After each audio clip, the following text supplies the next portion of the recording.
Yes, welcome back to the Bumper Breakfast. Of course, we're talking this morning about some of these challenges. I have the pleasure of hosting Mr. Tolani Ujiri here this morning. Good morning, good to have you here. For those who are watching Mr. Tolani for the first time on the Bumper Breakfast, of course, let's quickly give you a bit of a CV. He's an entrepreneur, he's a disability advocate and disability inclusion advocate. And he's been a regular social commentator and public affairs analyst, not just on our platform, but many other platforms across Lagos. All right, let's take a look at the first conversation this morning. It's the 2023 polls. We did share with you what some of the candidates of the different political parties, the single woman in that Ekiti state governorship election, what she had to say about the Ekiti state elections. In the papers this morning as well, UK envoy to that election did complain that the trend of voter engagement is worrisome. The candidate of the SDP, the candidate of the ADP, and the candidate of the, there's another one that is PP something that starts with an A, I think APP also complained that voter engagement is a major problem that we're dealing with right now.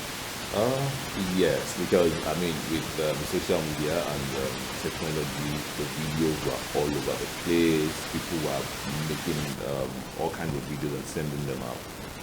In as much as they're telling us to wait for INEC to report, because there was so much of the police, the military, other paramilitary agencies, they were all deployed on ground. And here last week, I mean, people were like, oh, this election is over militarized and all that. But even at that, people still came out to vote.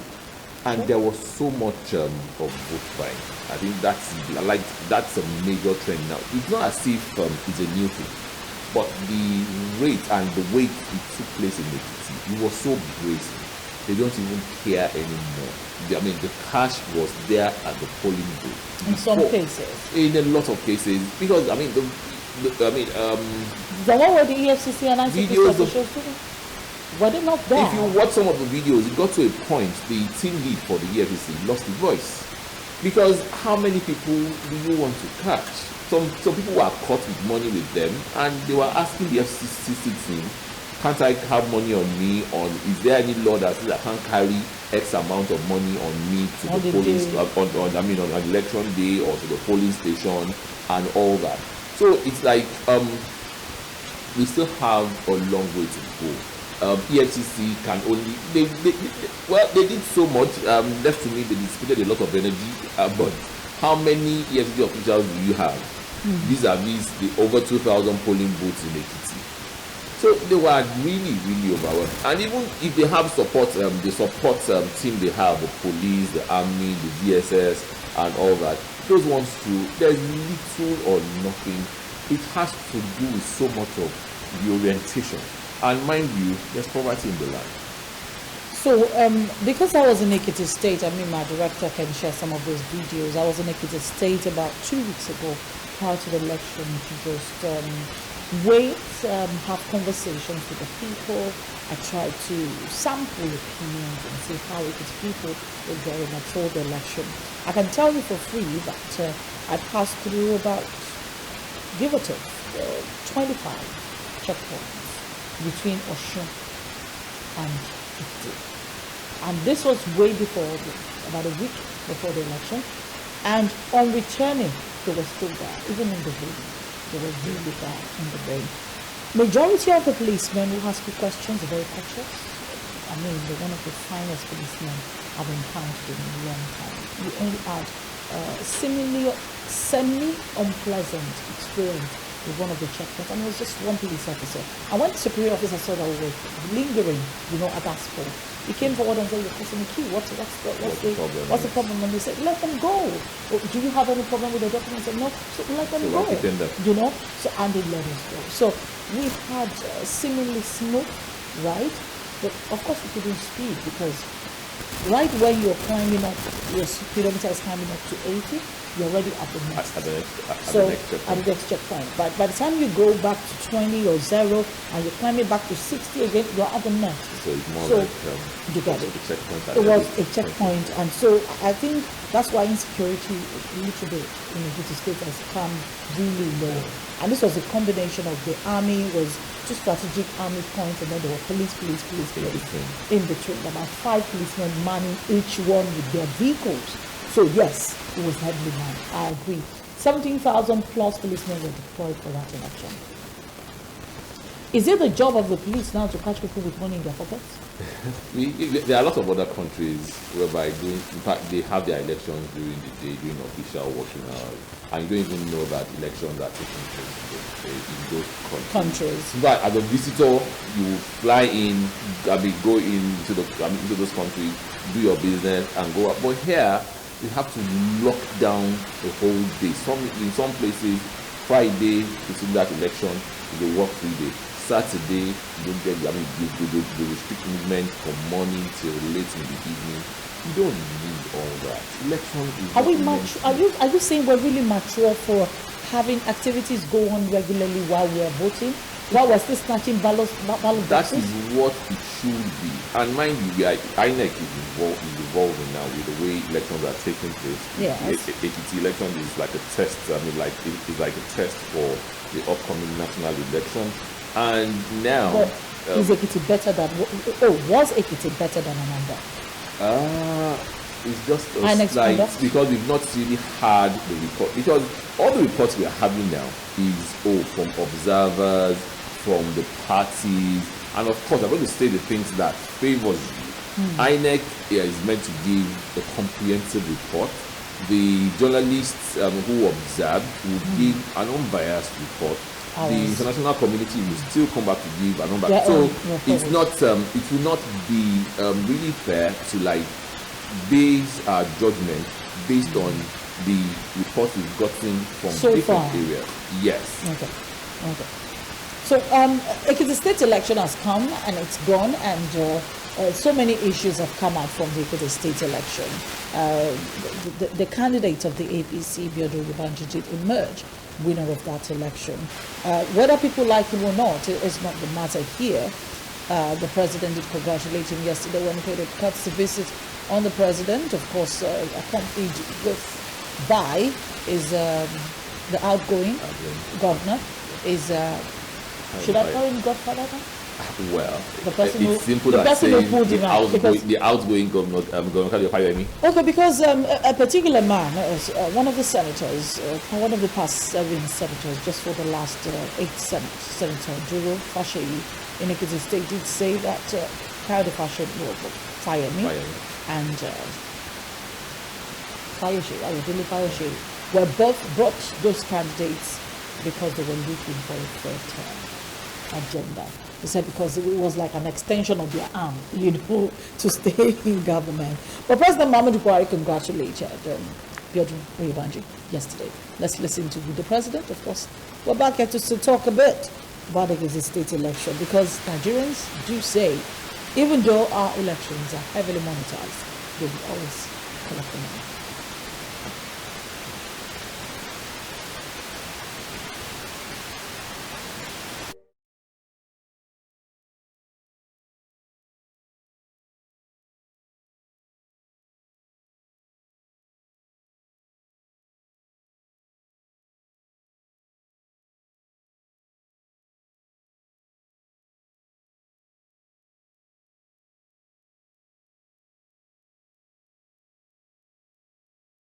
A measure of the confidence that our party earns in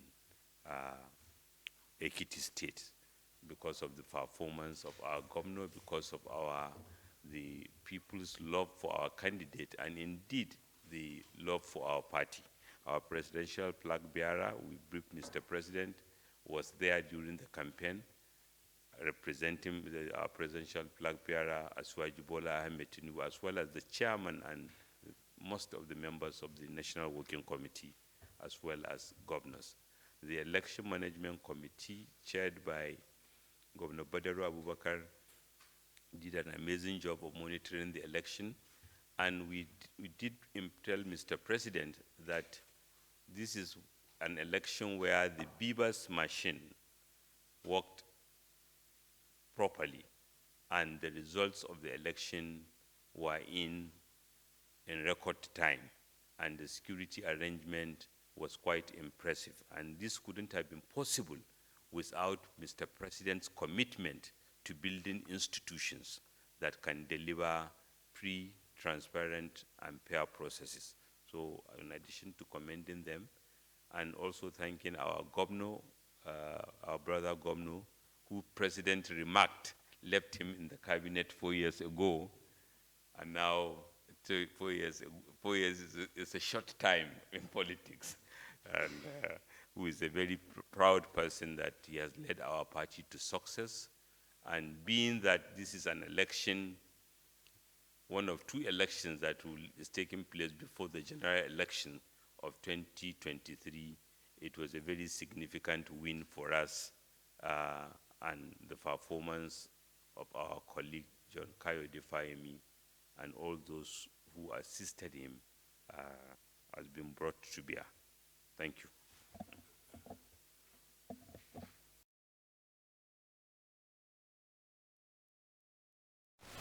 All right, welcome back. One of the representatives, I think that was Atiku Bagudu, talking about the state, of course, giving a view on the report to the president about the election. All right, let's talk a bit more about why Nigerians say they will collect money. You did mention earlier, you just breezed past the topic of poverty is part of it. Right now, food is totally expensive. The United Nations is announcing, the European Union saying that the hunger level, the poverty level of the world has increased because of the Russian war. Ukraine is being blocked in Ukraine. Food is not coming down to countries like Nigeria that is including dependent on importing food, as if our land is not available for us to farm. And then when our land is even available, banditry is not allowing many of our farmers.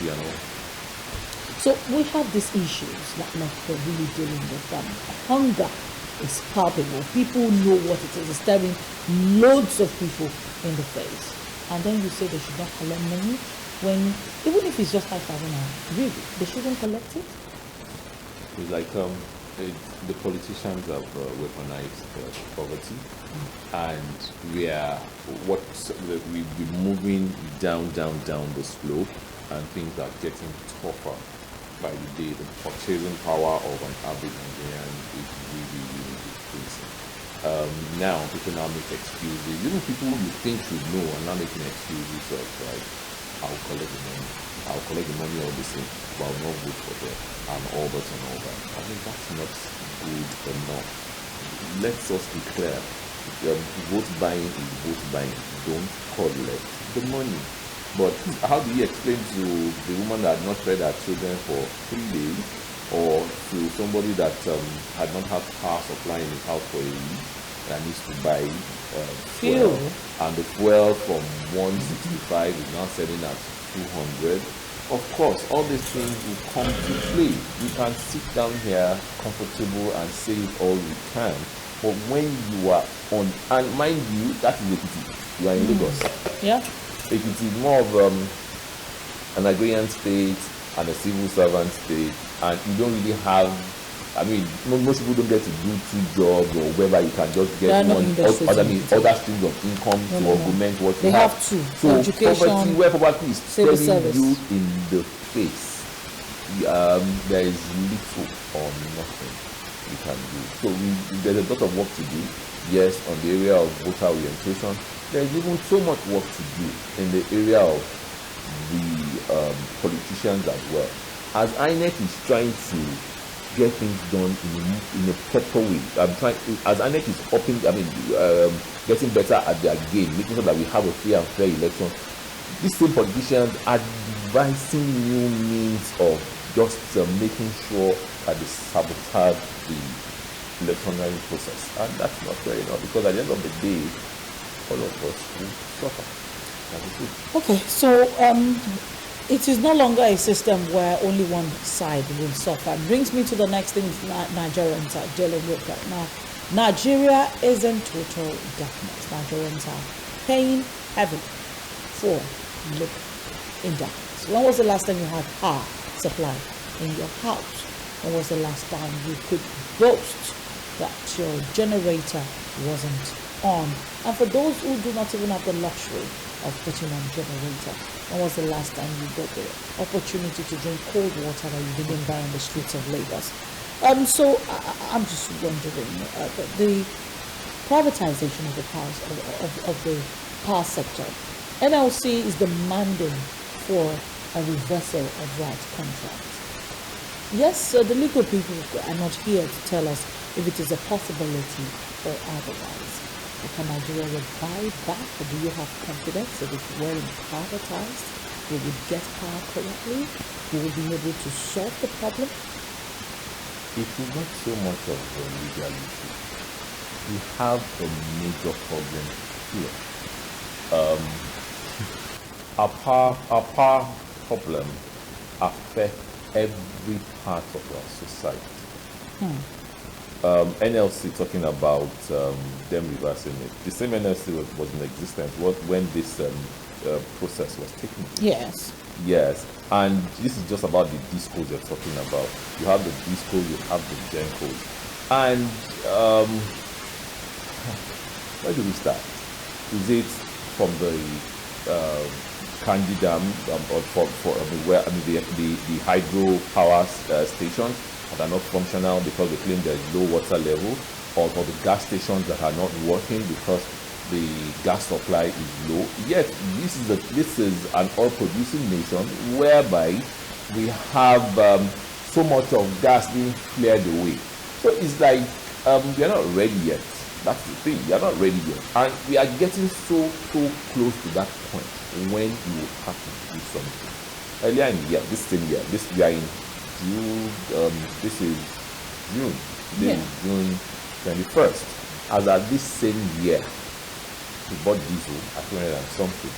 As at yesterday, people bought diesel about 800 and something. Maybe we get to a point whereby we take dead bodies to the mortuary and they reject those dead bodies because there's no diesel to power the generator to preserve those dead bodies, and the smell affects everybody. Maybe at that point we would really get one to doing something. It's because when we have a problem, we just try to navigate around it as an alternative. The same education system, the government schools are not working, not tertiary institutions.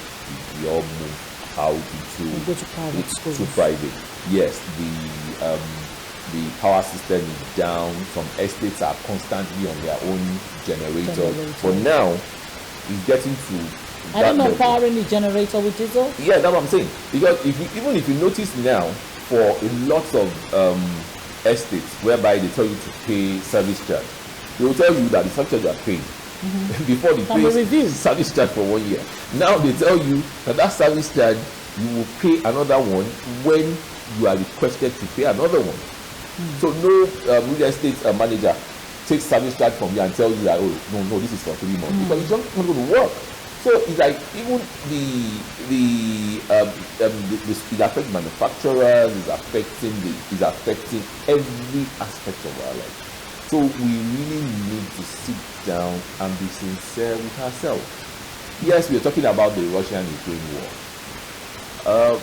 Like I said earlier, is that really complicating our problem? We should be profiting from the war because of the oil price and all that, but because we can't even refine our own product. We can't even refine our own oil. That's why we are in this mess. Yet we're building a pipeline right now that's supposed to serve.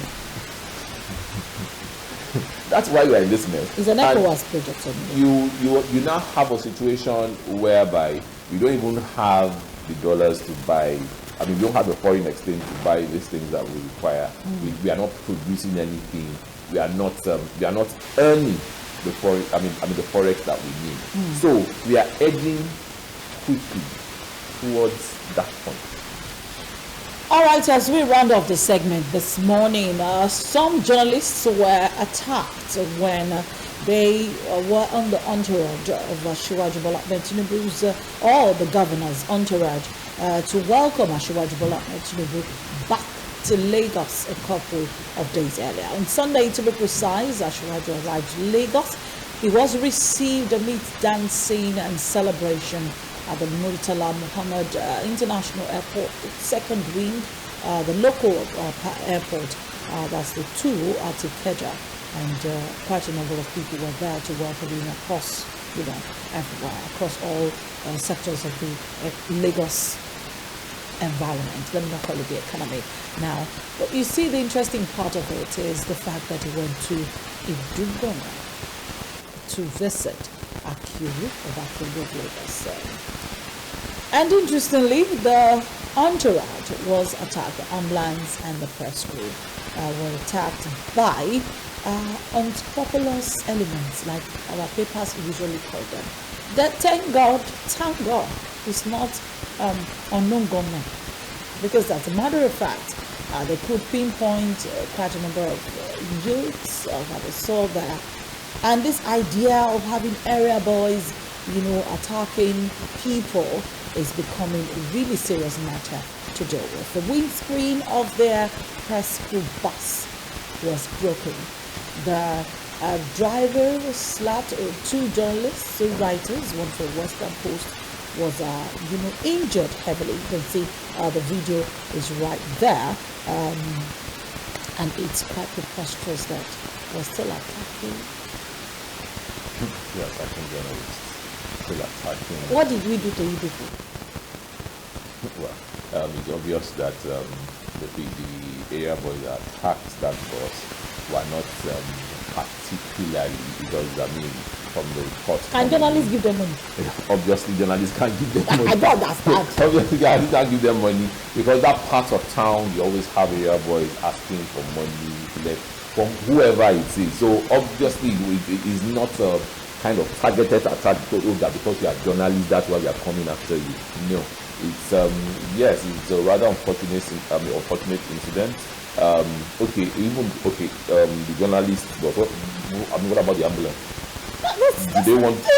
So it's just how do I say it now? It's like a misplaced attack or what? Yeah, these are area boys and we are Lagosians, we know what to do. Yes, it is not right. It is not right at all. And the government should attack the problem from the roots. Because this is core Lagos. This is an area where this is on the way to the palace of the Oba of Lagos. We want tourists to come to visit. So what if we had foreign dignitaries on that convoy, or we have tourists coming to see the Oba of Lagos, and you can just imagine the kind of experience they would have. So